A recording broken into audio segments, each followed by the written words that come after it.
Olá, sou a professora Anne Moraes e estou dando o curso Técnicas de Comunicação Humanizada e Visita Domiciliar no Bolsa Família.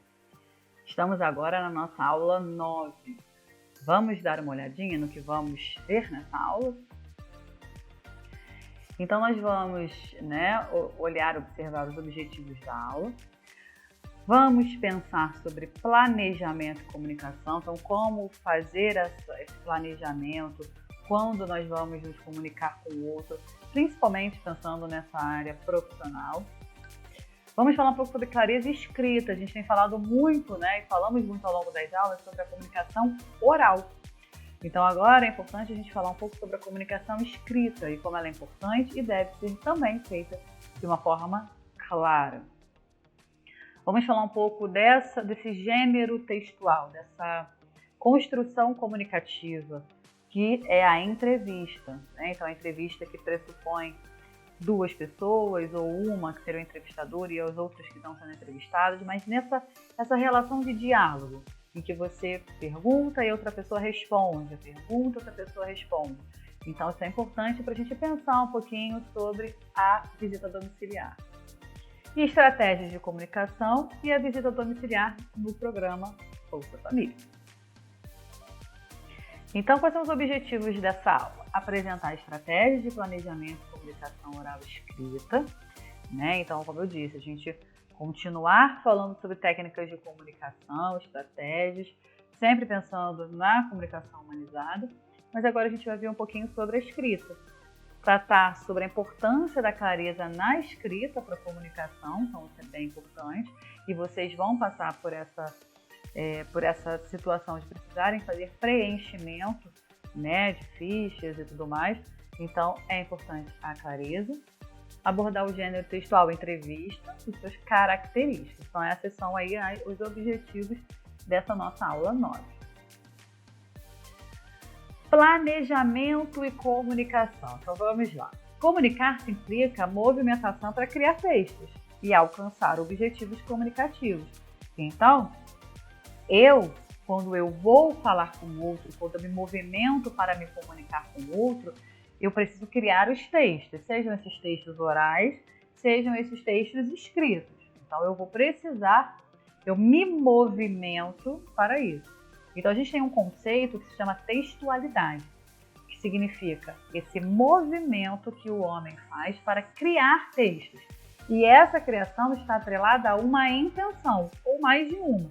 Então, as suas intenções movimentam o homem a criar o texto. Eu dei um exemplo numa outra aula sobre a questão da água. Eu peço alguém para pegar água para mim. Então, mãe, você pode pegar água, por favor? Estou pedindo água para ela, então eu tenho uma intenção, que é a água, eu quero água.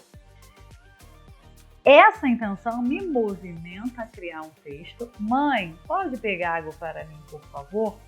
Que eu vou emitir, eu emissor, vou emitir para meu receptor, para que ela possa, então, se possível, atender a essa minha intenção. Então, essa é a movimentação da comunicação. Então, para que o objetivo seja alcançado, é necessário ter bem em mente qual o objetivo da comunicação e o que fazer linguisticamente para alcançá-lo. Então, com quem eu estou falando, como eu preciso falar com essa pessoa. Eu acho que eu dei um exemplo em outra aula, mas eu vou dar um outro, que, por exemplo, você tem dois amigos. Aí você tem aquele amigo que, se você vai desmarcar algum compromisso com ele fica super chateado.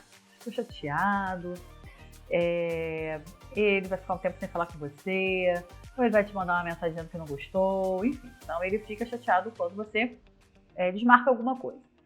E você tem um outro amigo que não fica, é um amigo que, beleza, não dá para ser hoje, a gente se vê outro dia, tá tudo de boa e tal. Então esses dois amigos, eles têm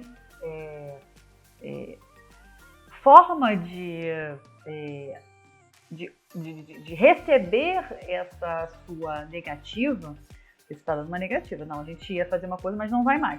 Então esses dois, eles têm uma forma de receber isso diferente. E você sabe disso, porque lembra que a gente falou das imagens? A gente constrói na nossa relação com o outro imagens. Então, na sua relação com o amigo que vai ficar de boa, você tem a imagem já dele, porque você já teve outras situações com ele em que você desmarcou e ele ficou de boa. Então, você criou, tá, uma imagem dele de alguém que, se você desmarcar, vai ser de boa. Ele não vai ficar chateado, vai estar tudo bem.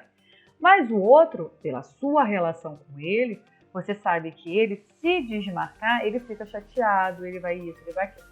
Então, a partir do momento que você olha esse outro, entende que esse outro é diferente, né? Esses outros são diferentes, você escolhe a melhor maneira de se comunicar e dizer para ele que você vai ter que desmarcar um compromisso. Então, para o amigo que tá tudo bem, você, meu fulano, infelizmente eu não vou poder ir lá no show com você e tudo mais, lá no bar com você, aconteceu alguma coisa aqui, vamos deixar para a próxima, beleza? Não, beleza, de boa e tal.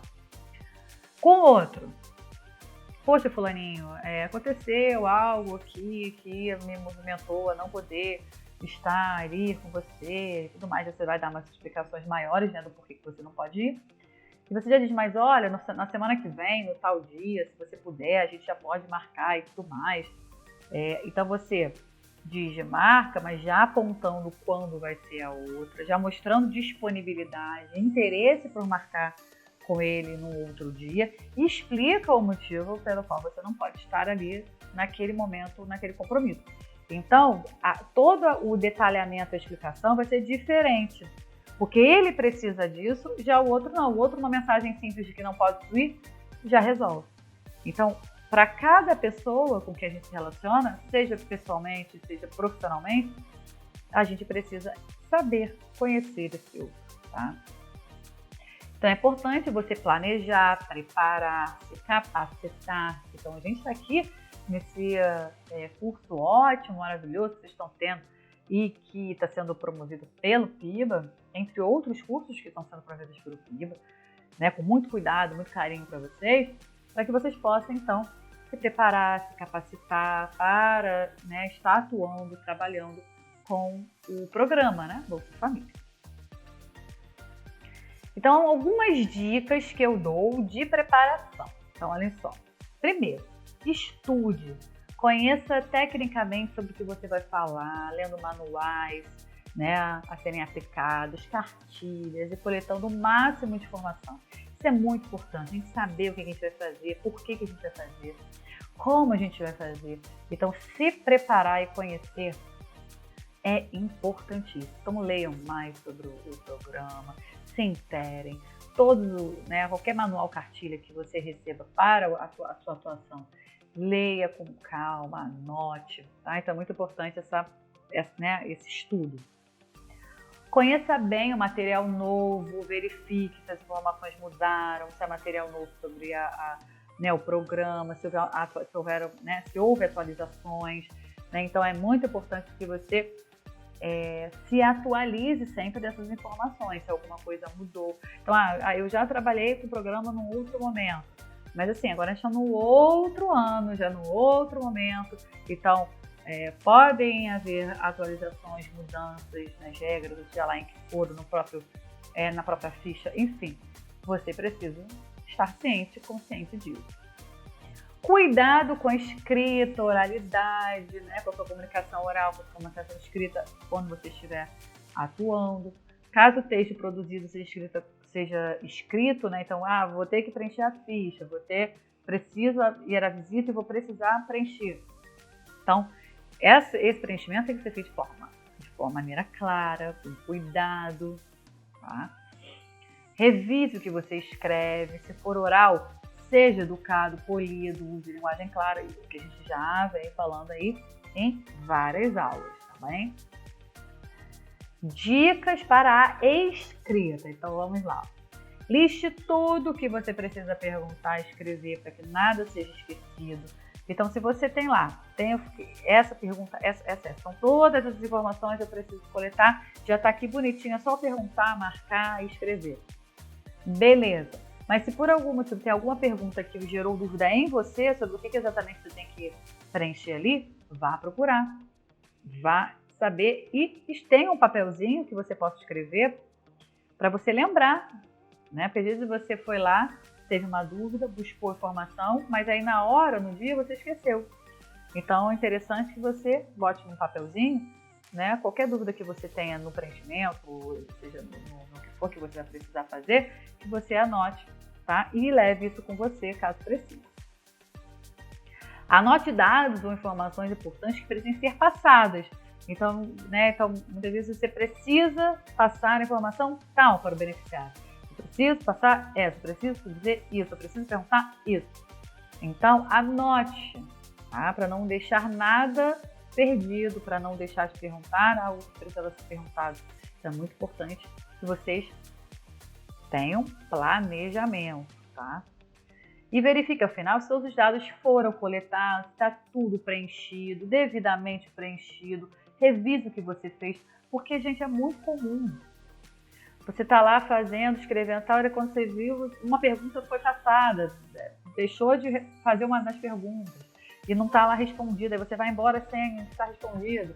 Então, é muito importante depois fazer uma checagem, se está tudo lá bonitinho, tudo respondido, revisadinho, né? Então, importante esse momento também. Clareza e escrita. A gente vai falar um pouco sobre clareza e a relação, né, dessa linguagem clara, não só com a comunicação oral, mas com a comunicação escrita também. Então, clareza e escrita. Então, vamos lá.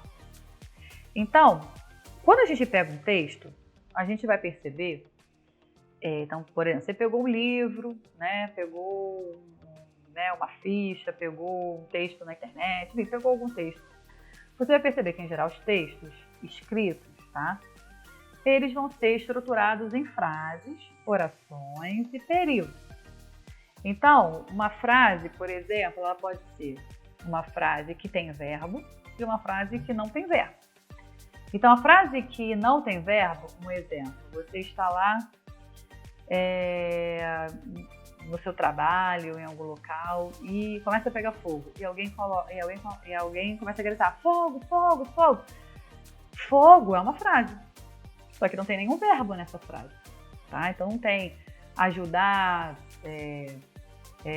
olhe, cuidar, né? Verbos, amar, carregar, fazer, ocorrer, então isso tudo é verbo. Nessa frase, fogo, só tem a palavra fogo, que é um substantivo, não é um verbo.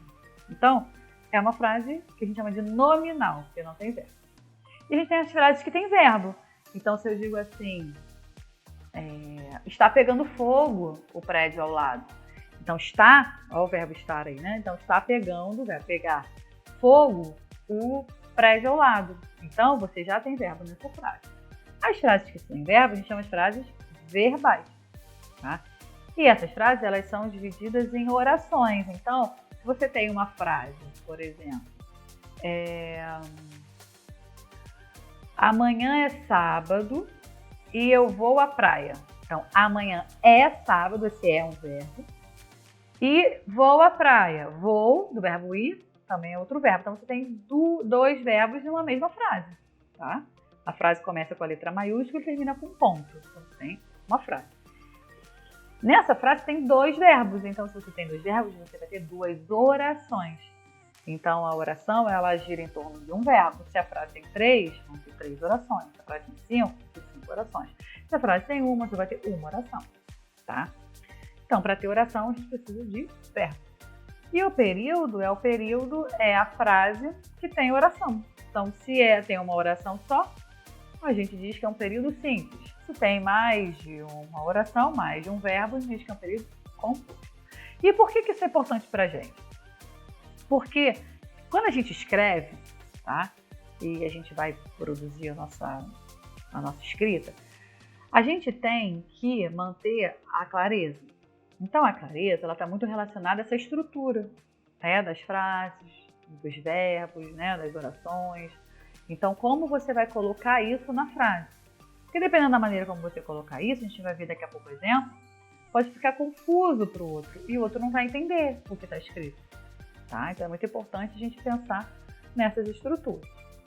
Então a clareza do texto é também atrelada a uma boa estrutura, né? Que a gente chama de estrutura sintática, que é essa organização das palavrinhas no texto. Então, a organização dessas palavrinhas na frase e o correto uso da pontuação são fatores que são importantíssimos para a clareza, tá? Então, vamos ver aqui alguns exemplos. Nos dias de hoje, devemos observar todos os dias os canais midiáticos em que nossos filhos circulam. Então, aqui a gente tem um problema que seria, né, esse ponto depois do hoje. Nos dias de hoje, o que tem? Devemos observar. Então, a continuidade é o devemos observar todos os dias os canais midiáticos. Então, você foi e botou um ponto onde não deveria, você quebrou a frase. Então, isso quebra a clareza da Constituição. Olha o segundo. Embora os casos de Covid tenham diminuído, as pessoas estejam usando menos máscara, o que melhorou o cenário brasileiro? Ponto. Essa frase está incompleta. Por quê? Porque essa conjunção, essa palavrinha, embora, quando eu digo assim, embora eu tenha comprado o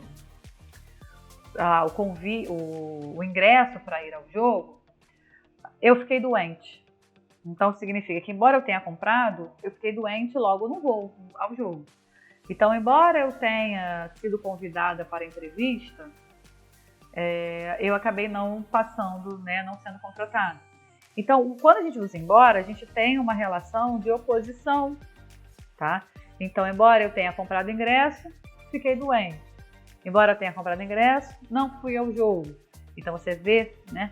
Porque quando você compra um ingresso, espera-se que você vá ao jogo. Quando você usa embora, então, embora eu tenha comprado o ingresso, já sei que ela não foi.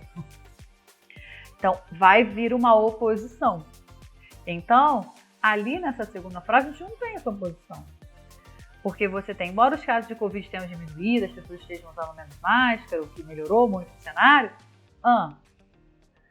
aí teria que vir uma continuidade. A gente vai ver no próximo slide que eu consertei para vocês. Aguardem. E a terceira é a mãe e a maior parte interessada na solução desse conflito. Aqui tem um problema de, ao invés da falta do acento, né? A mãe é a maior parte interessada na solução. E não a mãe e, porque a e parece que é a mãe e a tia, a mãe e mais alguém. Mas não é o caso, né? Aqui é a mãe é a maior. Então a falta de acento compromete a clareza da frase. Então olha como a gente resolve, né? Então nos dias de hoje devemos observar. Então ao invés do ponto deveria ter uma vírgula ali. Olha a segunda. Embora os casos de Covid tenham diminuído, as pessoas estejam usando menos máscara, o que melhorou o cenário brasileiro, pessoas ainda estão morrendo. Então, embora os casos tenham diminuído, ainda temos pessoas morrendo. Então, vê a oposição? Quando a gente não bota esse pedacinho vermelho, quebra. Frase incompleta, não dá para entender, não tem essa outra parte que gera essa oposição, e aí fica sem sentido. E a terceira é a mãe é, né? Então, como a gente já tinha, né? Como eu já tinha falado antes. Alguns exemplos, outros, né? De ambiguidade, que pode estar relacionada a como você coloca e organiza as palavrinhas na frase. Então, vamos ver aqui os exemplos. Então, ocorrerá um seminário sobre homossexualidade na Câmara dos Deputados. Essa frase, né, a gente não sabe. Por que ela gera duplo sentido, ambiguidade? Porque a gente não sabe se ocorrerá um seminário sobre o tema homossexualidade e esse seminário ocorrerá na Câmara dos Deputados, ou se será um seminário sobre a homossexualidade, sobre políticos que são homossexuais. Então, a homossexualidade é entre os políticos, né, que trabalham na Câmara dos Deputados. Então, tá ambíguo. A gente daqui a pouco no outro slide vai ver como resolver isso. Só mudando as coisinhas de lugar a gente já consegue resolver e dar clareza. A segunda frase. O presidente receberá o cardeal fortalecido. Quem está fortalecido? O presidente ou o cardeal? A gente não sabe. Essa frase deixa ambígua. Então a gente precisa ver uma outra forma de organizar para que a gente possa resolver o problema. Então vamos lá? Vamos ver? Então como deve ser? Ocorrerá na Câmara dos Deputados um seminário sobre homossexualidade. Então quando você tira, ó, aqui, ó, na Câmara dos Deputados, está aqui, ó, ao final, tá, da frase. Quando eu puxo para, né, mais para o início da frase, aqui depois do verbo, eu preciso colocar entre vírgulas, ele, aqui, quando eu boto aqui, fica claro que ocorrerá no local, Câmara dos Deputados, um seminário sobre homossexualidade. Então, o tema é sobre homossexualidade e esse seminário vai ocorrer na Câmara. Então, só em tirar, né, do lugar a gente já consegue resolver o problema. E ali, na segunda, ó, fortalecido, vírgula, o presidente receberá o cardeal. Então, a gente tem ali que quem está fortalecido é o presidente, porque você botou a palavra perto do presidente. Então, fortalecido, o presidente receberá o cardeal. Ou poderia ser assim, o presidente, vírgula, fortalecido, vírgula, receberá o cardeal. Ah, professora, mas eu quero que o cardeal seja fortalecido. Aí a gente inverte, eu teria que mudar um pouquinho a estrutura. Você pode botar assim, fortalecido, o cardeal foi recebido pelo presidente. Então aí você resolve, vai ter que mudar ali, né, a construção do verbo, né? Mas aí você resolve também essa ambiguidade. Vamos revisar aqui alguns trechos. Então, olhem só. Assim sendo, estudantes e profissionais de direito devem agir. Então, se são estudantes ou profissionais ou profissionais de direito, tem que ser devem agir, porque o verbo concorda com o sujeito, tá? Então, os estudantes devem. Os estudantes e os profissionais devem. Se fosse o estudante, seria o estudante deve, tá? Então, temos que concordar. E de extrema importância para o direito, porque nela se deposita a transmissão. Então, olha como deveria ser. É de extrema importância para o direito, tá? Então, é. E lembrando, ó, direito tem que ser com letra maiúscula. Então, aqui nessa segunda frase, aqui na primeira a gente consertou aqui, né? Colocamos direito com letra maiúscula, porque a área é direito. Aqui também deveria estar com letra maiúscula, tá? Então, não saiu aqui, mas saibam que precisa ser, porque é para o direito, para a área do direito. É diferente quando você diz assim, eu tenho direito à educação. Aí esse direito é com minúscula mesmo. Mas quando você diz que um profissional do direito, aí você tem que botar direito com maiúscula, que é a área. Tá? Aqui faltou então, nessa segunda frase, faltou o acento no é. Então, é de extrema importância para o direito porque junto. Porque junto significa pois. Então, é de extrema importância para o direito, pois nela se deposita a transmissão. Então, quando o porquê equivale a pois, tem que estar juntinho, tá? Não separado. O separado é assim, esse separado sem acento, né? Então, o separado sem acento é quando você faz uma pergunta e ele tá como, ele equivale a por qual motivo. Então, eu digo assim, por que você vai sair mais cedo? Por qual motivo você vai sair mais cedo? Então, quando eu consigo transformar o porquê em por qual motivo, ele precisa ser separado, tá? Então, quando eu digo assim, eu não sei por que ela não vai à aula. Eu não sei por qual motivo ela não vai à aula. Então, esse porquê é separado, tá? Sem acento. Ah, professora, e o porquê separado com acento? Só quando ele estiver antes de pontuação. E equivaler também a por qual motivo, né? Mas for antes de pontuação. Então, alguém diz assim para mim, por exemplo, você sabe por quê de alguma coisa? Aí eu, por quê? Por que você quer saber disso, né? Alguém me pergunta assim, Anne, você vai sair mais cedo? E por quê? Assim, por que você está me perguntando? Por quê? E termino, por quê? E ponto de interrogação. Esse porquê, por qual motivo você está querendo saber isso, né? Então, por quê? Aí termina no porquê. Aí você vai colocar um ponto de interrogação. Aí sim vai ter um acento, tá? Então, quando o porquê está ao final. Então, quando eu digo assim, você sabe por que ela vai sair mais cedo? Então, você sabe por qual motivo ela vai sair mais cedo? Separado, que é igual a por qual motivo. O porquê tem que ser separado sem acento. Aí eu digo assim, não sei por quê. Ponto. Não sei por quê, ponto. Então, eu não sei por qual motivo. Esse porquê é separado e com acento, porque ele vai vir antes do ponto final. Então, quando estiver antes do ponto final, ou de interrogação, qualquer ponto, e equivaler a por qual motivo, porque é separado e com acento. O porquê junto sem acento já disse, que é igual a pois. E o porquê junto com acento, aí é aquele que equivale quando você coloca antes desse porquê um artigo, um pronome. Então você diz assim, não sei o porquê disso. Então ele equivale a motivo. Então não sei o motivo disso. Aí quando você usa o porquê, eu não sei, porque poderia ser assim, eu não sei, porque fica um pouco esquisito você botar o este nessa frase. Eu não sei este porquê, mas assim, me dê um porquê. Me dê um porquê para a desigualdade no Brasil. Então, me dê um porquê, tem que é um artigo, que está antes do porquê, que nessa frase equivale a motivo. Não sei, me dê um motivo. Me dê um motivo para a desigualdade no Brasil. Então, aí, nesse caso, você vai precisar colocar junto e com acento. Tá?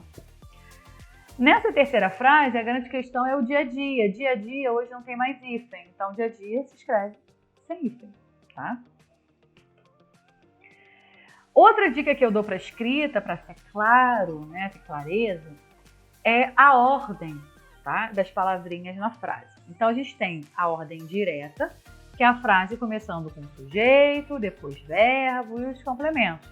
Então, Maria, sujeito, foi recebida, Então, aí essa construção verbal pelo agente público na segunda-feira. E depois vem os complementos. Então, sujeito, verbo, complemento, tá? Essa seria a ordem direta. Então, você vê que nessa ordem direta a gente não precisa de vírgula, a gente não precisa, a frase está ali na ordem bonita. Mas se eu troco a ordem, se eu coloco alguma coisa lá no início, no lugar do sujeito, eu vou precisar, no caso aí, mexer na pontuação. Então, ó, na segunda-feira, vírgula, Maria foi recebida pelo agente. Por que eu tenho que colocar essa vírgula depois de segunda-feira? Porque eu tenho que marcar que segunda-feira não é o sujeito, e o sujeito em geral, a frase começa com isso. Então, se você está colocando algo no início, botando o sujeito para depois, mudando a ordem direta para uma ordem inversa, você vai precisar, nesse caso, colocar a vírgula. Então, a ordem inversa pode ser usada dependendo da construção, tá? Não é que você não vai usar a ordem inversa, mas para uma linguagem simples, para uma linguagem bem direta, fácil, o ideal é você usar a ordem direta, tá? Então pensem nisso quando vocês forem escrever, quando estiverem atuando, no Bolsa Família, no programa, que vocês tentem usar a ordem direta, porque isso facilita bastante aí a clareza. Então, algumas perguntas que você precisa fazer para você para saber se a escrita está clara mesmo, tá? Então, há partes desconectadas, como a gente viu, um ponto no lugar de uma vírgula, naquela outra frase que a gente viu antes. Então, tem parte desconectada, a parte que não deveria estar ali, está separada e que não deveria estar separada. Então, tem que olhar isso. Há frases incompletas, que a gente também viu o exemplo, foi embora. Terminou do nada e não continua a frase. Então, é muito comum, às vezes, a gente começa a escrever uma frase, vai fazer outra coisa, está pensando em outra coisa, e aí quando volta a escrever, dá um ponto e continua. E não relê, e não vê que deixou a frase incompleta. É importante. O tamanho dos parágrafos possui harmonia, então está com um parágrafo muito grande, Então, é bom fazer parágrafos muito enormes. Então, olha aí a quantidade de linhas dessa frase. Há frases de muito longas, Então, minha frase tem 6 linhas. Meu Deus do céu, vai matar o outro.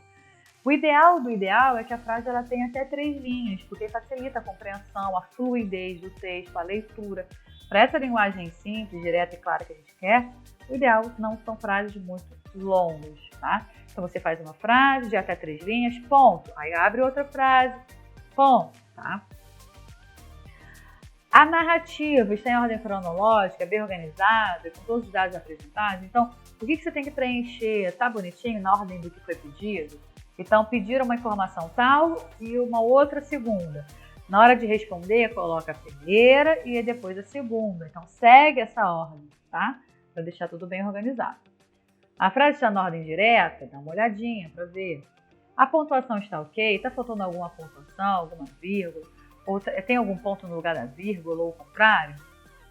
Observe também se há erros de digitação na hora de escrever, de repente comeu alguma palavra, ou escreveu uma palavra, né, que foi escrita faltando uma letra. Então, ou palavras que você queria usar a palavra X, e aí você acaba usando uma palavra Y que não tem o mesmo sentido de X, você achou que era parecida, mas na verdade não era parecida e vai comprometer o sentido. Então, escolher bem as palavras para elas representarem, falarem aquilo que de fato você quer falar, isso é muito importante, tá? Então, observem com calma isso na hora de fazer. E aí a gente vem com a entrevista. Então, vamos pensar um pouquinho sobre o que é a entrevista, como se dá, e o que é de importante disso para vocês, no caso aí, na visita domiciliar. Então, a gente tem algumas características da entrevista.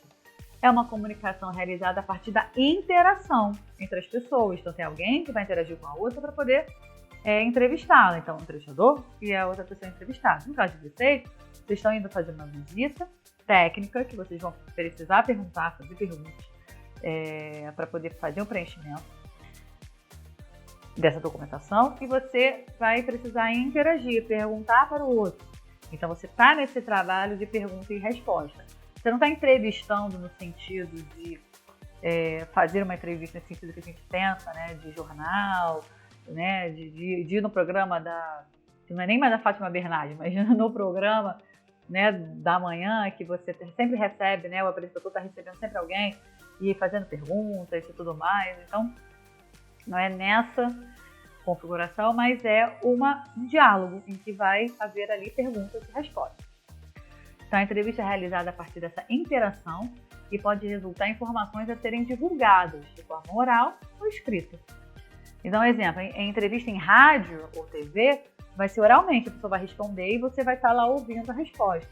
Mas em uma entrevista para uma revista ou jornal, né, o entrevistador vai ter que botar as respostas que foram dadas de forma escrita, para que a gente leia as respostas. No caso da visita domiciliar, a interação está relacionada à coleta de dados por parte do beneficiário, para preenchimento por parte do visitador, que é o que eu falei, né, com vocês. Então, vai haver essa interação de pergunta e resposta. Então, é uma linguagem dialógica, oral e dialógica. Você vai perguntar, ele vai responder, você vai anotar. Ele vai perguntar, ele vai responder, você vai anotar. Então, há esse diálogo, né, o tempo inteiro. A visita seguirá um roteiro de perguntas. Você vai ter lá o que você precisa de responder. Você precisa colocar e preencher, tá? Com dados a serem preenchidos e verificados. Estratégia de comunicação, então, para essa visita domiciliar no programa Bolsa Família. Então, o que a gente precisa, que vocês precisam pensar? Saiba qual é o objetivo das perguntas feitas, para que você entenda cada uma antes de chegar lá. Para que você não pode ser a pessoa que tem a dúvida. O beneficiário ele pode ter dúvida, você não pode. Porque você tem todas as informações, os manuais e tudo mais, informações para tirar antes de chegar lá, tá? Então, saiba o que cada pergunta significa. Estude antes, prepare-se, a gente já falou isso, já falamos sobre isso. Faça as perguntas de forma clara e se certifique de que o beneficiário entendeu o que você está perguntando. Então, não basta só falar de forma clara, você tem que saber se ele entendeu, tá? E na hora que ele for responder, você vai entender. Você vai saber se ele entendeu ou não. Se ele responder uma coisa que não tem mais a ver, você vai, ele não entendeu. Então, calma aí, eu vou explicar novamente para poder ter aí a informação. E na hora de escrever, de passar essa informação dada oralmente por ele para a ficha, enfim, para o formulário que você precisa preencher, precisa observar para fazer isso de forma clara, né? Para fazer isso de forma que seja para que quem vai receber depois essas fichas, que vai precisar concentrar e utilizar essas informações, que essas outras pessoas que trabalham, né, no programa, que essas pessoas consigam entender, compreender o que você escreveu, o que foi colocado ali e as respostas daquilo, tá? Então, eu gostaria de terminar essa aula essa nossa aula 9. Então, a última aula é a próxima, né? Então, essa é a nossa penúltima aula, nosso penúltimo encontro. Eu gostaria de terminar com essa frase do Biquim, que é nossa, maravilhoso, guitarrista negro, americano, compositor, cantor. Então, incrível. E ele diz assim: educação é a arma mais poderosa que você pode usar para mudar o mundo. Então, quando a gente se capacita, quando a gente estuda, quando a gente se planeja, quando a gente entende aquilo que a gente está fazendo, quando as coisas têm sentido para a gente tem uma forma de atuar bem. E o atuar bem, de forma reflexiva, de forma crítica, isso é muito transformador. Então, quanto mais informações você tem, mais conhecimento você tem, quanto mais você entende o seu trabalho, o objetivo do seu trabalho, a importância do seu trabalho, o cuidado que você vai ter com ele é outro. Então, lembrem, o que vocês estão fazendo é muito importante. É muito importante. Então, olhem com essa lupa de importância do trabalho de vocês com o programa Bolsa Família. Porque isso, gente, às vezes a gente acha que o que a gente está fazendo, a gente não está mudando o mundo, a gente não está mudando as coisas, a gente não está, mas está.